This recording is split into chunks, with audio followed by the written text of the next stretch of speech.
బందీలం. మన భావాలకు మనం బందీలం. ఆర్టికల్ తపస్వి మనోహరం వారపత్రిక. ప్రచురణ తేదీ 1/3/2026. మతి సరిగ్గా లేనివాడొకడు ఒక స్తంభం చుట్టూ అదే పనిగా తిరుగుతున్నాడు. ఆ స్తంభానికి ఎవరో తనను తాళ్లతో కట్టేశారని భావిస్తూ ఆ కట్లు నుండి విడిపించుకోవడానికి గింజుకుంటున్నాడు. ఇది చూసి ఒకడు, ఎందుకలా తిరుగుతావు? ఈ స్తంభం నుండి దూరంగా వెళ్ళి ఏదో ఒక పని చేసుకోవచ్చు కదా అని సలహా ఇచ్చాడు.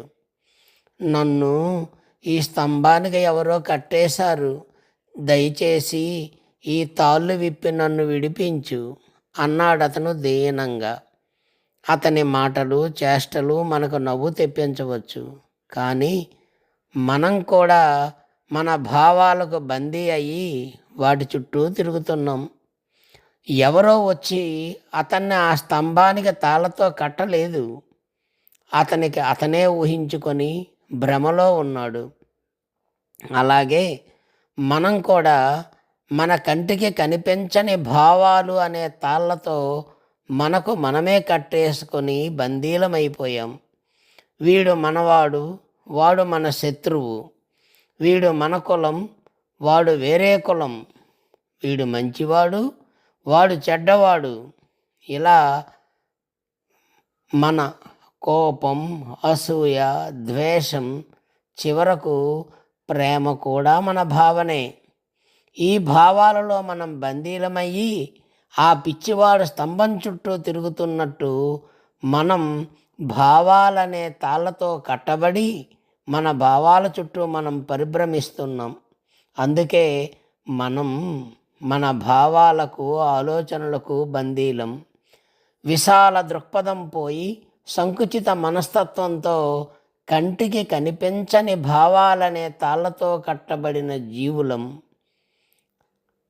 శాంతిగా జీవించడానికి అవసరం లేని ఎన్నో విషయాలతో మనల్ని మనం కట్టేసుకున్నాం. The world as will and idea అని గ్రంథం రాసిన షోపెన్ హోవర్ అనే తత్వవేత్త the world is my idea అన్నాడు. మన భావన బట్టే ఈ ప్రపంచం కనిపిస్తుంది. యద్భావం తద్భవతి ఇచ్ఛామూలమిదం జగత్ అని సంస్కృతోక్తి.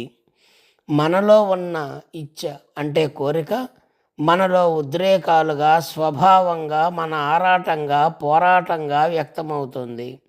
మనలోని ఇచ్ఛకు వాస్తవీకరణమే మన మనసు, శరీరం. శరీరధారులమైన మనకు కోరికల వల్లనే దుఃఖం కలుగుతుంది అని బుద్ధ బోధ. వాటిని ఎలా నియంత్రించాలో కూడా బుద్ధుడు మార్గం చెప్పాడు. కానీ మనం దానిని అనుసరించం.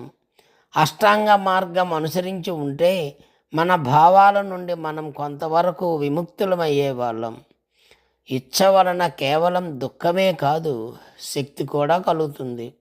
నేనెందుకు చేపలా నీటిలో ఉండలేను, నేనెందుకు ఆకాశంలో పక్షిలా ఎగరలేను అనే కోరికకు ప్రతిరూపమే నేడు మనం కనుక్కున్న విజ్ఞాన సంపత్తి.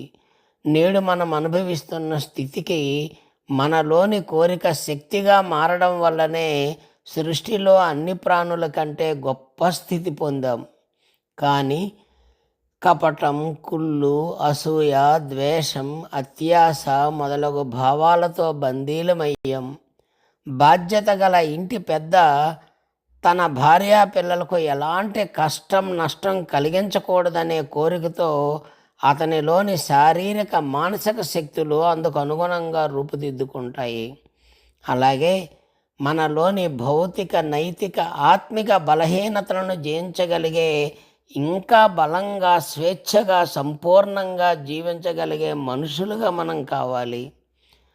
కేవలం కుటుంబమే కాదు, మనం ఉన్న సమాజానికి ఏదైనా మేలు చేయాలనే కోరిక ఎంత బలంగా మనలో ఉంటే అంత గొప్పగా మనలో శక్తి జాగృతమవుతుంది.